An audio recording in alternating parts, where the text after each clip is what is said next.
हम सबके साथ होता है ना। पता है कि सुबह उठकर एक्सरसाइज करनी चाहिए, पर हाथ अपने आप स्नूज बटन दबा देता है। पता है कि हेल्दी खाना है, पर ऑर्डर पिज्ज़ा हो जाता है। ये कोई आपकी कमी नहीं है, ये एक जंग है, एक वॉर जो हम सबके दिमाग के अंदर हर रोज लड़ी जाती है। और आज हम एंशिएंट विजडम और मॉडर्न साइंस दोनों के हथियारों का इस्तेमाल करके इस वॉर को समझने और जीतने की स्ट्रैटेजी बनाने वाले हैं। तो सवाल यह है कि आखिर ये गैप है क्यों? क्यों हम जो करना चाहते हैं और जो हम असल में करते हैं उसमें इतनी बड़ी खाई है? ऐसी कौन सी अनसीन फोर्स है जो हमें हमारे बेस्ट इंटेंशन से दूर खींचकर डिस्ट्रैक्शंस की तरफ धकेल देती है? चलिए इसे फिगर आउट करते हैं। सबसे पहली और सबसे जरूरी बात, यह आपकी पर्सनल वीकनेस नहीं है। So stop blaming yourself. ये एक यूनिवर्सल ह्यूमन स्ट्रगल है। यह हजारों सालों से चली आ रही एक जंग है। हमारे हायर माइंड जो लॉन्ग टर्म सोचता है और हमारे लोअर माइंड जो बस इंस्टेंट ग्रेटिफिकेशन और मजे की तलाश में रहता है, उसके बीच की लड़ाई। तो किसी भी जंग को जीतने का पहला रूल क्या है? बैटलफील्ड को समझना। तो चलिए अपने दिमाग के अंदर चल रही इस लड़ाई की डायनामिक्स को डीकोड करते हैं। और बताएं, इस जंग को जीतने का पहला कदम क्या है? बहुत सिंपल। जिस मोमेंट आप इस अंदरूनी खींचतान को बस नोटिस करना शुरू कर देते हैं, जज किए बिना, बस एक विटनेस की तरह, अच्छा, मेरा मन अभी सोशल मीडिया चलाना चाहता है जबकि मुझे पढ़ना है। बस यही वो पल है जब आप मास्टरी की तरफ पहला कदम बढ़ाते हैं। अवेयरनेस, यही आपका पहला हथियार है। अब सबसे अमेजिंग बात यह है कि इस एक प्रॉब्लम को दो बिल्कुल अलग दुनियाओं ने हजारों साल के फर्क से ऑलमोस्ट आइडेंटिकली डायग्नोज किया है। एक तरफ है 21वीं सेंचुरी की कटिंग एज न्यूरोसाइंस और दूसरी तरफ है एंशिएंट गीता का ज्ञान, और दोनों एक ही दुश्मन की तरफ इशारा करते हैं। मॉडर्न न्यूरोसाइंस कहती है कि हमारे ब्रेन में दो सिस्टम्स के बीच लगातार टग ऑफ वॉर चलती रहती है। पहला है हमारा प्रीफ्रंटल कॉर्टेक्स यानी पीएफसी। ये हमारे ब्रेन का सीईओ है। ये रीजनिंग, लॉन्ग टर्म प्लानिंग और सेल्फ कंट्रोल के लिए रिस्पॉन्सिबल है। यही कहता है चलो काम करते हैं। और दूसरा है हमारा लिम्बिक सिस्टम। ये हमारा इम्पल्सिव इमोशनल ब्रेन है जो बस प्लेजर चाहता है राइट नाउ। ये चिल्लाता है छोड़ो काम, चलो फोन चेक करते हैं। और जब भी हम स्ट्रेस्ड या थके हुए होते हैं, ये लिम्बिक सिस्टम हमारे सीईओ यानी पीएफसी को हाईजैक कर लेता है। ये सुनकर कुछ familiar सा लगा? यही एग्जैक्ट सवाल हजारों साल पहले कुरुक्षेत्र के मैदान में अर्जुन ने श्री कृष्ण से पूछा था। हे कृष्ण, जानते बूझते हुए भी वो कौन सी अनसीन पावर है जो इंसान से उसकी मर्जी के खिलाफ भी गलत काम करवा देती है? It's the same struggle, isn't it? और श्री कृष्ण का जवाब एकदम क्रिस्टल क्लियर और डायरेक्ट था। उन्होंने कहा, अर्जुन, ये सेंसरी डिजायर है यानी काम। ये एक ऐसी आग है जो सब कुछ निगल जाती है। ये आत्मा का सबसे बड़ा दुश्मन है। इसे अपना असली शत्रु जानो। So there you have it. जिसे साइंस आज लिम्बिक हाईजैक कह रही है, गीता ने उसे हजारों साल पहले काम का नाम दिया था। एक ही दुश्मन, बस नाम अलग अलग। ओके, तो ये दुश्मन हमें फंसाता कैसे है? इसके मॉडर्न डे वेपन का नाम है द डोपामाइन ट्रैप। ये एक विशियस साइकिल है जिसमें हम में से ज्यादातर लोग फंसे हुए हैं। Let's break it down. ये ट्रैप ऐसे काम करता है। आप कोई इजी प्लेजर वाली चीज करते हैं, जैसे सोशल मीडिया स्क्रॉलिंग या जंक फूड खाना। आपके ब्रेन को एक जबरदस्त डोपामाइन हिट मिलता है एंड इट फील्स गुड।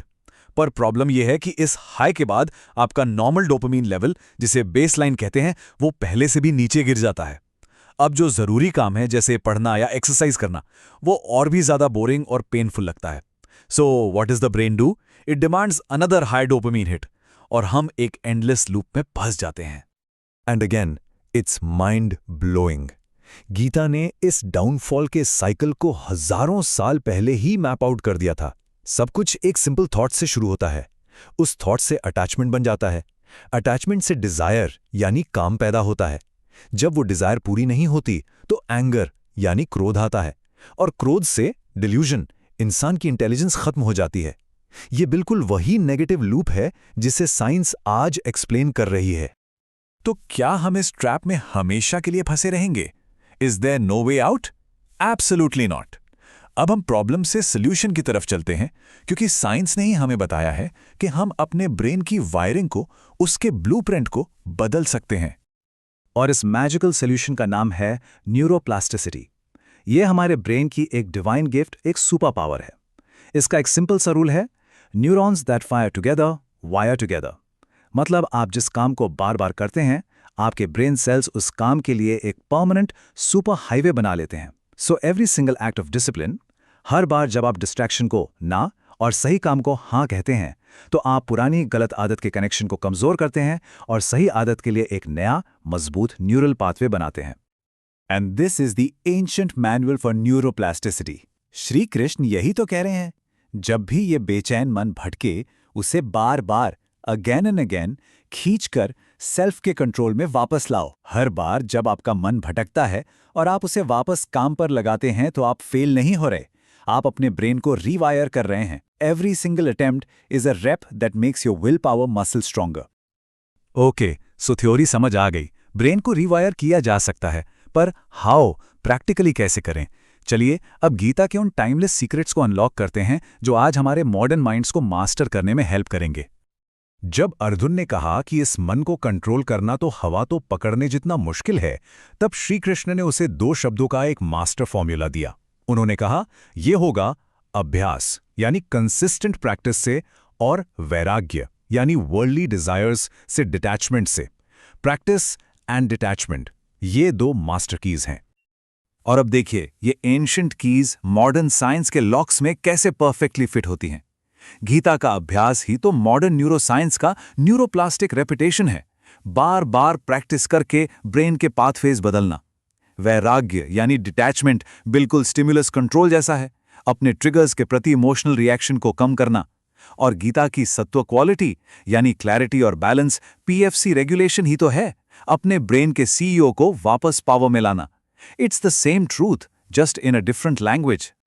तो इस नॉलेज को एक्शन में कैसे बदले? Here is a powerful modern strategy जो साइंस और विजडम दोनों पर बेस्ड है। एक एक करके अपने एनवायरनमेंट से हाई डोपामीन ट्रिगर्स हटा दीजिए, अपनी लाइफ में एफर्ट बेस्ड रिवॉर्ड्स को शामिल कीजिए, डेली एक्सरसाइज और मेडिटेशन को नॉन नेगोशिएबल बनाइए, और सबसे जरूरी 7 से 8 घंटे की क्वालिटी स्लीप लीजिए, और रात को सोने से पहले जर्नल कीजिए।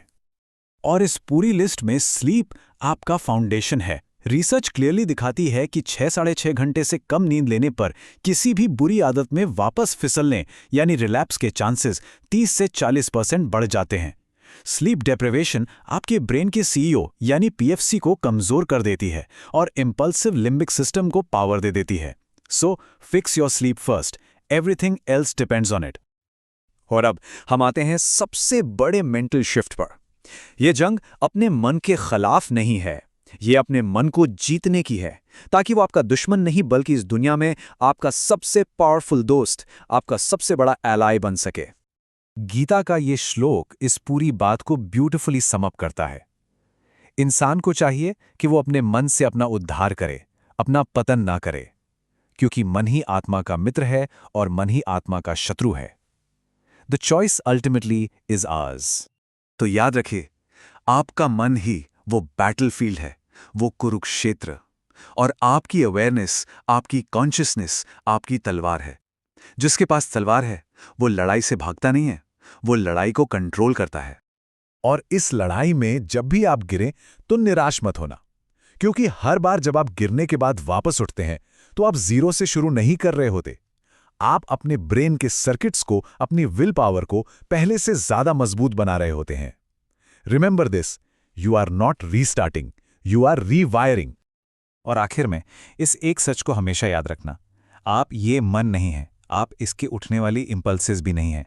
आप वो कॉन्शियसनेस हैं, वो अवेयरनेस हैं जो इस मन और इसकी इंपल्सेस को देख रही है। You are the eternal self and you are infinitely stronger than both.